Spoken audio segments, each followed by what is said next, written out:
Hey gang, AV here, welcome to my review of the Star Wars Vintage Collection, The Armorer from the Mandalorian series. Here she is in the packaging. As you can see, she is a blister carded figure with her and her accessories visible there in the bubble. There is a picture from the show of the character there on the right hand side. Packaging is reminiscent of the classic design from Kenner. Flipping it over on the back, you have the cross-sell with some other figures that were also available at the time of this release, as well as a whole bunch of legal mumbo-jumbo there in about just every language that you can imagine. So, without further ado, let's get the figure up, see how cool she actually is.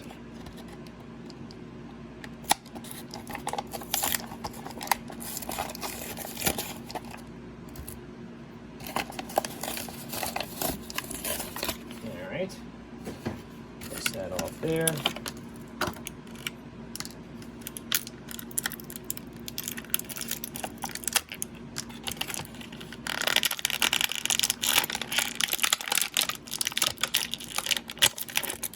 There we are.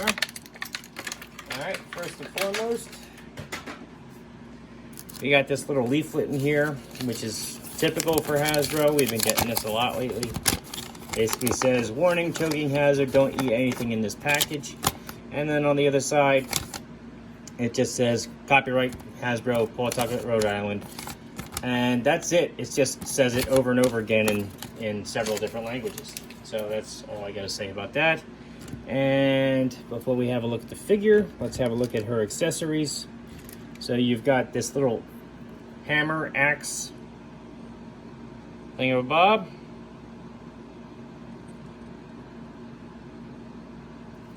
It's kind of cool. And then you've got her tongs. She's also pretty cool. She can hopefully hold these, no issues. This one's a little small. Maybe she'd have an easier time in this hand.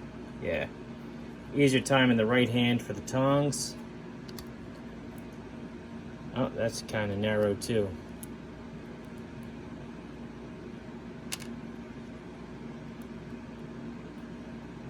Alright, so her right hand is small enough to accommodate both weapons. Her left hand is a little too big.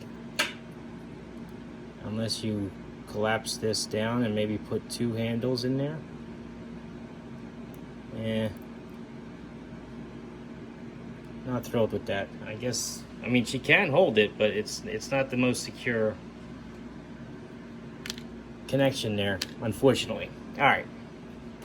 Let's have a look at the character closer up.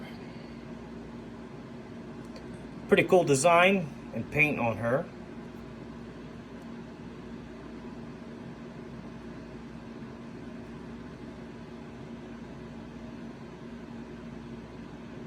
Alright, nice. I do like the gold helmet. Alright, so articulation. Head is on a barbell joint. She can do a full 360-degree rotation, tilt from side to side. She can look up, and she can look down.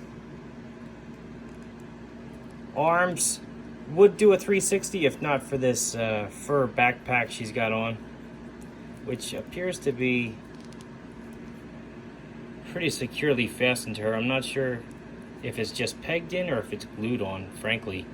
It's pretty solid on there. So she can lift her arms up and back slightly. You're not going to get a full 360 out of that. She does have the hinge there, but again, it's greatly limiting her posability. Elbows can bend a little over 90 degrees. They can also rotate all the way around.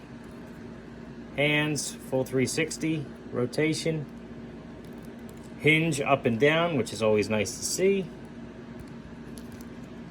She has a diaphragm joint, which offers a decent range of motion there. Legs, again with those funky Hasbro hips. She can kick her leg up that far using the hinge and out using the peg that attaches it to her groin area there.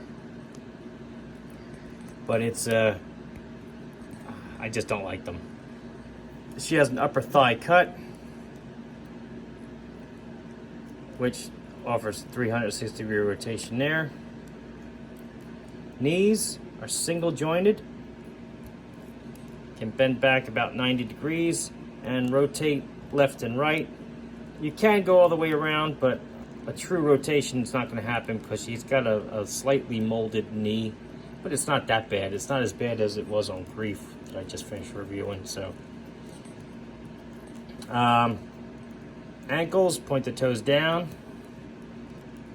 point the toes up about that far, and she does have a rocker joint. So unfortunately, her character design is limiting her articulation in the upper body, and this skirt is going to limit her legs slightly. It's just the design of those hips that suck. Let's get her standing back here.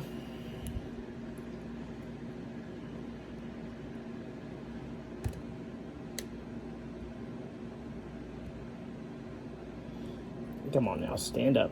There you go. Oh, you dirty. All right, come on. How many people stay for this part of the review? You're missing out because you get to watch me struggle trying to get these characters to stand up. I usually get tongue-tied when I announce the characters for the size comparison. Let me know in the comments how many people hang in there this long. I'd love to know. All right, so come on, stand up, you flaming turd.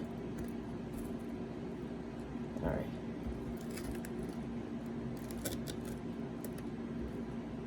There. Stay. Now, she is a 3 3/4 inch figure, as just like all the other vintage collection figures. So she's going to size up pretty well with the vintage Snake Eyes figure from the G.I. Joe line. But she's going to look a little on the shorter side when next to a more modern G.I. Joe figure like the Cobra Trooper from the Dollar General line. Same is true for all the other figures you're about to see, like the Boss Fight Studio Blank, Marvel Universe Captain America, and of course, Master Chief. Alright, so final thoughts. She's not a bad figure, but she's not great either. Her articulation's pretty limited.